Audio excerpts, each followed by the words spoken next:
Hey there, ladies and gentlemen, and welcome back. I'm your host, PattSun, and today we're gonna be taking a look at r/cheating stories, where OP's wife is now living a miserable life, and he is absolutely enjoying the show. Hold on to your Dragon Balls, everybody, because this is one long story. Let's begin. My soon-to-be ex-wife cheated on me, ruining a 6-year-long relationship. Her life is now in shambles, and I'm happy about it. Posted by Reddit user Lace Up. This is a long story, but I'll try my best to make this short. We'll have to make multiple parts though to get full picture through. My soon-to-be ex-wife, who we will call Y, and I got married January 2020. I was 22 years at time and Y was 21. We got married in secret, only our close friends knew. At this time, we were living on campus at our university in Miami, both coming from 2 counties away, and where our families lived as well. As soon as we got married, it was a toxic nightmare. For starters, she was secretly texting her ex-boyfriend from high school, who we will call Jay. She stated they were just friends now, but this didn't sit right with me as this person was also her first time. I'm not the type of person to go into someone's phone as I wanted to trust her. By the end of this, you are going to be crying like a little bitch. However, she started trying her hardest to hide her phone screen from my point of view, and whenever I touched her phone she would go crazy. At some point, I was able to figure out her passcode and check her messages. However, I wasn't able to find any proof to follow up on this. Fast forward March 2020, the pandemic hits and everyone is forced to move back home. We were in a weird position as we still haven't told our families, so we wore our rings in secret. Everything was seemingly okay until the first week of April 2020. She just randomly stated she wanted a divorce. It shattered my heart to hear that, as I cried and begged her to stay. I tried asking where did I go wrong or if I wasn't doing enough for her. She just stated she just didn't love me anymore and that she wasn't the one for me. For about a week I was trying my best to save our marriage. I was at her mercy to try to make things work out, but she's extremely stubborn. At the end of that rough week, I decided to finally accept that she doesn't want to be with me anymore. It was hard to accept, but I figured we shouldn't drag this along anymore. I only asked for her to return the wedding rings I gave her. However, she refused to give them back as she stated it was a gift from her and she was entitled to keep them. Legally speaking, she may have been right. However, I didn't feel like she deserved to keep them as we were no longer going to be together. The rings were real and I was only a payment plan for them for about 3 years, with only 4 months in so far. We argued about this over the phone to the point I hung up and cried to myself in bed. Wow, like a bitch. And that's what Frieza said. My mother asked what was going on. I confessed everything to her, and she held me in her arms and told me everything was going to be okay. The next day we both went to Y's home to where we confronted her mother and told the truth to her as well. It became an argument between our mothers, with Y still upstairs refusing to see me but was texting me asking what the hell was going through my mind getting our families involved. It was then agreed by our mothers that the rings would be given back to me but on another day. About 2 days later, I get a call while at work from Y. She was crying stating that her mother was kicking her out because she got married in secret. She stated she still loved me and was willing to give us another try, agreeing to cut off Jay, and that we should move in together and live as a married couple. Being the idiot who was in love at the time, I rushed out of work to meet up with her and then we immediately started looking into apartments in the area. That's stupid! You're stupid! Stop being stupid! I was able to get us an apartment that was fairly cheap due to the pandemic, and the move-in date was within 3 days. When I got home, I told my parents the news and my mother was not happy about this. She explained that I was making a mistake, that I need to rethink all this. My father was disappointed but stated it's my life, my choice. For the next few days, my friends helped me move things from my place and I barely talked to my parents within those days. It was heartbreaking for my mother the most and hurt me seeing my mother upset as well. First day in, I felt like our marriage was finally moving in the right direction and I was finally feeling that happiness I was feeling before she told me she wanted to divorce me. However, that happiness did not last long. A few weeks after moving in, we get invited out for some drinks, and when we got back home, I went through her phone to find conversations between her and a different ex, who we will call E. The messages went as far as around the time she asked for a divorce, and this made my legs crumble. She was passed out on the bed. However, I woke her up by splashing water on her and started screaming at her. She was confused as she was still tipsy, but I was very furious and yelled at her for over 2 to 3 hours. At one point I demanded her to leave as she was starting to come back to her senses. She began swinging at me and chasing me around the apartment, actually punching me a few times and clawing at me. I'm not a violent person at all. I took the abuse and just locked myself in the room to keep her away from me.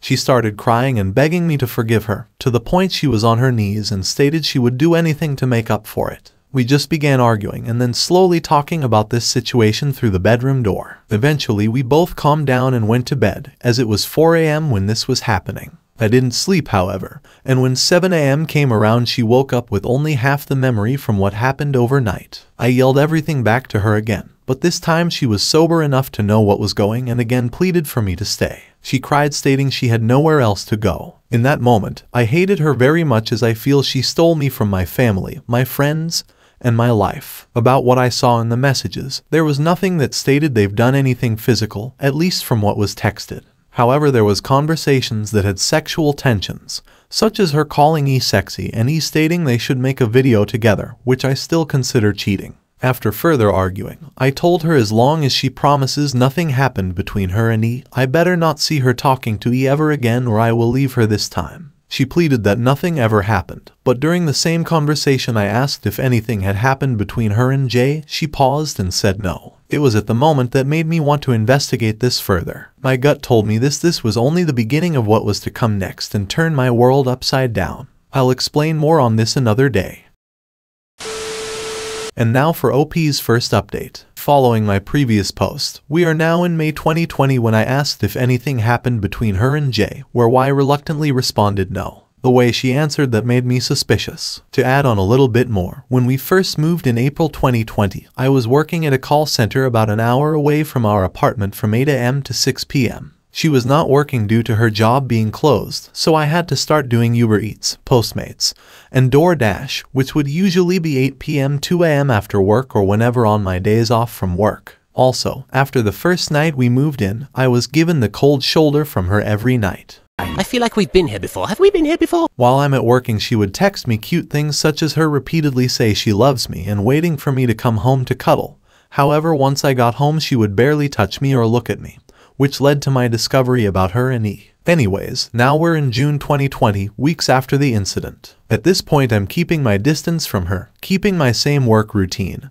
while also trying to finish college classes online. She was not working yet, but whenever I came home it was never cleaned unless I did it. Around this time she also adopted a mini golden doodle, but when we moved in I brought my Malshi along with us, who she loved dearly until our doodle came around, also giving him the cold shoulder. For the next few months, it's been nothing but the same routine. We tried to talk and go out on dates, but it always ended in silence. I tried to break the ice and see if we can work it out, but she never wanted to express herself. Little by little I felt my love for her going away, as I became numb to her treatment towards me. That was until October 2020, when she finally opened up to me. She apologized for her treatment towards me the past few months. We felt like we were both ready to leave the past behind and just focus on us now. It was us against the world. This felt more powerful when I caught COVID the following month, where she cared for me the way a wife should. She ended up catching it from me once I recovered, and I returned the favor. After that, we started acting more like husband and wife. She finally started getting into my hobbies such as video games, anime, art, and photography, even coming along with me during my late night deliveries where we would vibe out to music and she would help as well. We discovered new things about each other, went on dates, and honestly it felt heartwarming being her presence again.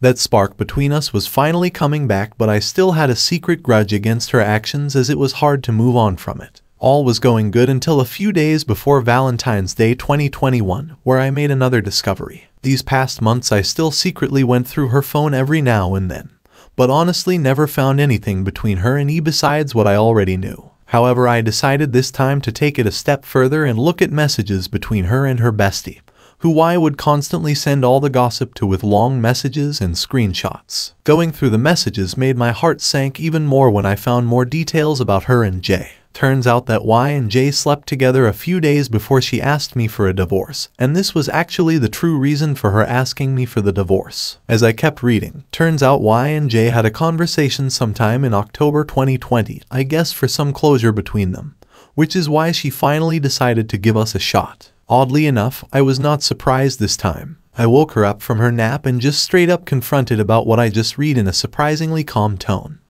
Oh my god, this is happening again. She started crying and apologizing about it, and then I just stepped out and went for a drive to clear my mind. Many dark thoughts were going through my head, feeling like I had no one to turn to. For the next few days, I avoided her actions as much as possible. We still slept in the same bed, but there was no physical touch between us. Now Valentine's Day morning, I get a couple of nudges from her in a cutesy tone asking what did I plan for her today. Keep in mind I'm extremely exhausted from work and my deliveries from the whole week, and obviously I'm still heartbroken. She started crying, saying that I didn't plan anything out for her. Once I heard that, I jumped out of bed and began scolding her about how crazy as hell she was to think I would do anything for her after what I just discovered. I yelled at her how she does not deserve anything from and how our marriage is a total disaster. Now you may be wondering, why am I even still here with her? Well, at this point in my life, I honestly did not have the energy for anything. I was completely blank, a complete 180 from the person I used to be. I used to be creative, make drawings and paintings, do photography and videography,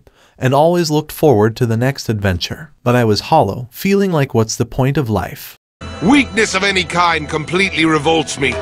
I know I'm stupid for this, but I just felt like it was just easier to hide it from the world. We were already so deep into the marriage life that it felt like there was no going back. Because if I did, then what would I do now? It was a dead end for me, and I blame myself for relying on her to make me happy despite also making me the saddest. Doesn't mean I forgave her or anything, I just became more numb. So after this discovery, we again entered another period of keeping our distance. Around April 2021, she took a trip to Peru with her grandmother, and honestly I was a little excited to have the place to myself for a change. I told my friends the news, and they began showing to my place frequently while she was away, not knowing what I know. They made me feel like my old self again, doing our old late night shenanigans and old activities like game nights, watching movies, or just hanging out. I loved the happiness I was getting back, even if it was for a moment. At the same time, the lease on our apartment was up by the end of May 2021, and I've been speaking to my father about my possibilities. That same month, my mother went up to Chicago to spend time with family members for the remainder of the year, and my dad came up with the idea of letting me and Y stay at their home while he follows her to Chicago. I agreed, but Y wasn't so enthusiastic about it. However, I didn't need her approval. It was either here or having our rent twice the price from before for another year. I moved back in with my parents June 2021. Y is still in Peru but was returning in the next few weeks. I finally felt at home again, moving back into my old room and seeing the layout that represented my spirited youth I once had. I enjoyed my last few weeks of freedom, but I knew this happiness wasn't going to last forever as Y finally returned from her trip from Peru. The next part of this story is where shit really hits the fan, almost costing me my life.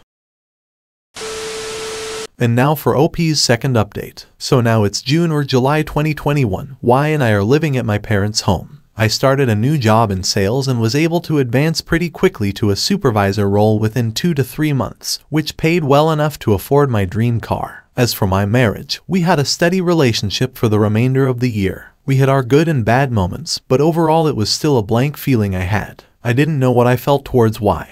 Whether it was anger, sadness, depression, I just felt like the marriage was just existing for no reason. By the start of 2022, there was a bit of reconciliation between us, enough for us to start going out on dates again. We opened up more, but we were still wondering where our marriage stood. Everything was seemingly okay until May 2022, where my life flashed before my eyes. I invited my friends over for a hangout at my parents' place to watch a boxing match. I told Y about it and stated how it will be only for a few hours and to expect some yelling as we get passionate about sports, and she was okay with it. As the fight kept going, we kept getting louder and louder, to the point she was angrily texting me to keep the noise down. She would come out to grab snacks or use the bathroom, only to keep slamming the door back to the room. After the fight, one of my friend's truck had a dead battery, so I used my car to jump it. While we're jumping it, the four of us kept conversating for about another half hour. While we were talking, Y demanded me through text to come inside repeatedly, to which I texted back that we're finishing up. As I'm just about to head inside, Y storms outside the house and heads to her car. I asked if everything was okay, but she had a very serious look on her face and she angrily pushed me aside. Before leaving to Chicago, my dad installed outdoor solar lights in the front yard. The way Y's car was positioned, her only way out was through a grass area that had one of these lights. She revved up her car, and before she took off, I tried to stop her from running over the light and asked what was wrong. She paused for about 5 seconds, then stepped hard on the gas and almost ran me over. I jumped out the way as fast as I could, getting grazed on my knee. She drove off fast, dragging the light beneath her car, scraping the road. I sat on the ground with a surprised look on my face, thinking how she just almost ran me over. My friends helped me up and asked if I was okay. I just looked at them in shock, and they offered their help. I told them just to go home while I went back inside, shaken up from the moment. I kept calling Y's phone to see why she did what she did. I go inside our room to find her phone on the ground unlocked. I go through the phone for the first time in months, and turns out there were still secrets to find out about Y. Turns out, Y and J actually had a continuous affair for months, ranging from March 2020 to October 2020. I finally felt something in my heart and brain to do what needed to be done a long time ago. It's about 2 a.m. I was still freaking out about this incident. I repeatedly called my sister,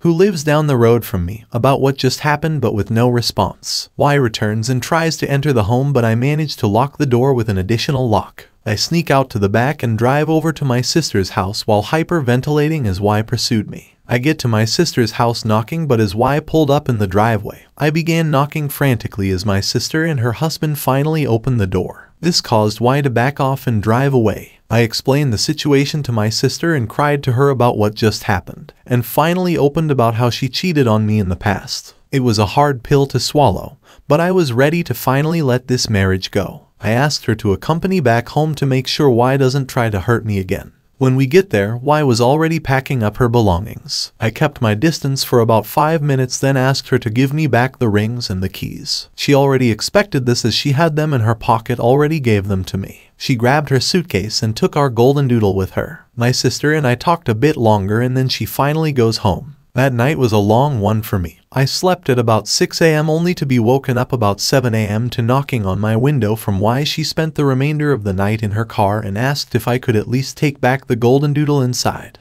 As much as I wanted to, I ignored her knocking. This went on for about 30 minutes. Later on, I reached out and met up with her to talk about the situation. I finally told her about everything I knew and decided it'd better for us to separate. She cried and begged me to let us work this out.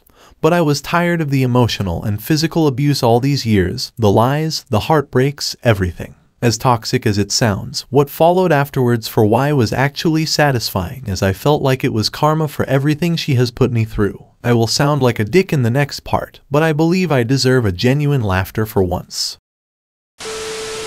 And now for OP's third update. Y moves back in with her mother, but not for long, as she does not get along with her stepfather and has too much pride to be living under her mother's roof again. She ends up finding her own place August 2022, stating that if I ever wanted to make it work out, I was always welcome to move back in with her. My parents came back from Chicago about a week after we separated. A majority of the furniture in our bedroom was hers, as she made me throw out my items such as my bed and drawers and replace them with hers as it looked more classy. Besides the bedroom, we had a couch, tables, kitchen appliances, etc., all boxed away in another room in the house. The day she told me she was coming to take her belongings, my father and I left everything out in the driveway but did not bother to help them move anything into the truck. She brought along her mother, stepfather, her uncle, and her 2 aunts, who I would say are not all physically strong people. Her grandma was also there to mostly watch but helped with little things to move. What took my father and I about 30 minutes to move and maneuver out the house took them 2 to 3 hours to put in a truck. We peeped through the window having a few drinks and laughed about how they were struggling while they were all talking shit about me and my family. I don't know why they included my family, but then again, they're a family who talk shit about everyone and everything.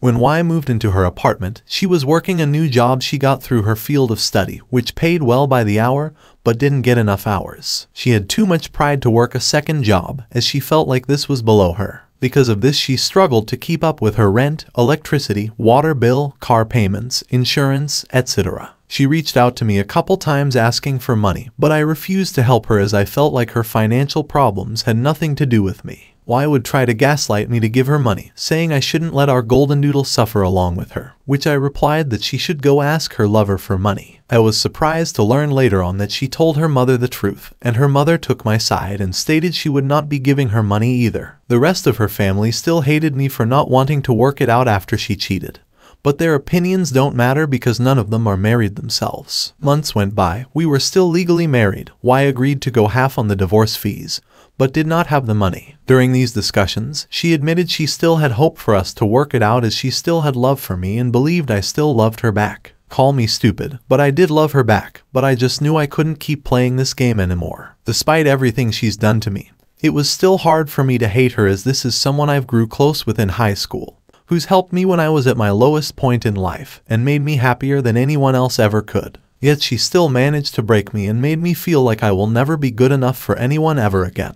We still have each other on social media, and even though she claims to be struggling with money, she always seems to be out every weekend at the clubs. This usually ends up with her drunk texting or calling me, stating she was wrong for how she treated me. Whenever I post on my Instagram or Snapchat stories about being out late at night, she's usually the first to see my posts, usually within a minute. She acknowledges that I look happier without her. As of now, I wouldn't say happy, but I do feel like this is freedom. Since moving out, she's gotten into 2 car accidents just a few months apart. We're no longer on the same insurance together, but she still called me asking if I can financially help her, which I refused and told her she was on her own now. I still had her on my phone plan a few months after, but decided to disconnect her line without letting her know. Once reconnected, she angrily texted me days later about how she lost her number and had to get a new phone because her current phone was still locked with my carrier, and she couldn't call to unlock it since I was the account holder. She called me a dick and I couldn't help but laugh about it. I have this ex-girlfriend that I ended off on good terms with. We were friends until Y and I got married, where she forced me to cut off my friendship with her out of fear that my ex would try to get with me again. We started hanging out again, and when Y found out, she swears that I only divorced her to get back with my ex. I had no interest in her after the breakup, only seeing her as a friend at this point, even after Y and I separated. From what I heard from a mutual friend, she tried to get back E, who now has a girlfriend and a child. She also tried again with J, who now has a girlfriend. Y would sometimes reach out to me about how she's still behind on certain bills, would barely eat, almost got evicted twice, and can't afford to care for the golden doodle. If I had to guess, she's most likely getting money from her grandmother. We would still text time to time to figure out a court date or days where I still had to give some leftover stuff from home. She would always say she would never find a guy like me and how much she wishes we could try again and regrets her actions. Part of this made me feel happy for karma. The other part would be feeling sad about how everything led up to this moment. Around March 2023, we went to court to finally file our divorce. While waiting for our turn, she stepped out in the hall to cry her eyes out while I just sat there not knowing what to think. After about 10 minutes, it's finally our turn and we began signing away. Ever since then, we just now talk with a few texts once everywhere 1 to 2 weeks, saying what we have left to say. As for myself, I was promoted to manager a month after we separated. I stayed in this position until November 2022, as I was overworked to the point of getting no sleep. I was able to find a better paying job, one that I continue to work for to this day. During the marriage, I've gained weight from overeating to help cope with my depression. I've been going back to the gym, but need to work on getting a routine. I have big plans with my friends for the summer and myself for later this year. It's now June 2023. I wouldn't say life is perfect, but whenever I'm having a bad day I think about how Y's life is basically falling apart now ever since we parted ways. Makes me feel like she deserves to feel what I felt for 6+ years. I'm an asshole for thinking this way about her, but at least my life is finally going in the right direction and hopefully continues that way, and she could see how happy I could be without her. And now for OP's final update. This is my last post about this, just for a few clarifications. I had to cut this section out of part 4 to be able to post it. If there's any other questions I can try answer them as well. The history of Y and I dates back to our high school days. There's more details about how Y and I first met up to the point where we got married. Looking back on it, we always had a toxic relationship. But that's to say it was all bad, as we had our great moments as well. As for how our boyfriend and girlfriend relationship went, and why I married her, I'll explain that another time if necessary. I appreciate the feedback, both good and bad. Like I said before, I was a dumbass who thought everything would magically work out. I don't know if I would call this outcome a win for me, but at least I can finally start over now. To the readers that think this is made up, I don't have the time to come up with a story like this. I'm posting my experience as a way for me to get this off my chest. I'm not the best when it comes to expressing myself in person, and Reddit probably isn't the best place to do it. But posting here with other people who had similar experiences made it easier for me. But thanks for still actually reading all these long posts. Sadly, this isn't my first rodeo. There's a relationship I had before this that broke me and made me who I am today. Sounds dramatic, but that's the best way to put it. I'm open to talking about it one day. Look, OP, I am also one of the folks that thinks this is fake, but let's pretend for a moment that this is a real story. You should have divorced her the very first time you found out that she cheated, because your ex-wife seems like an evil bitch. I don't know why you kept staying for so long. You definitely need to grow some balls. And for the love of everything that is holy, stop talking to her, you damn donut. Viewer support is the best way for me to remain independent and continue bringing you these daily videos, which will always be here on my channels for you to watch absolutely free. So please consider subscribing to me on Rumble and on YouTube. Both will be linked in the description box down below. Thanks for listening, everyone. If you even somewhat enjoyed today's story, make sure to give this video a thumbs up, and if you really like it, consider subscribing to PattSun to never miss a future upload. Stay strong.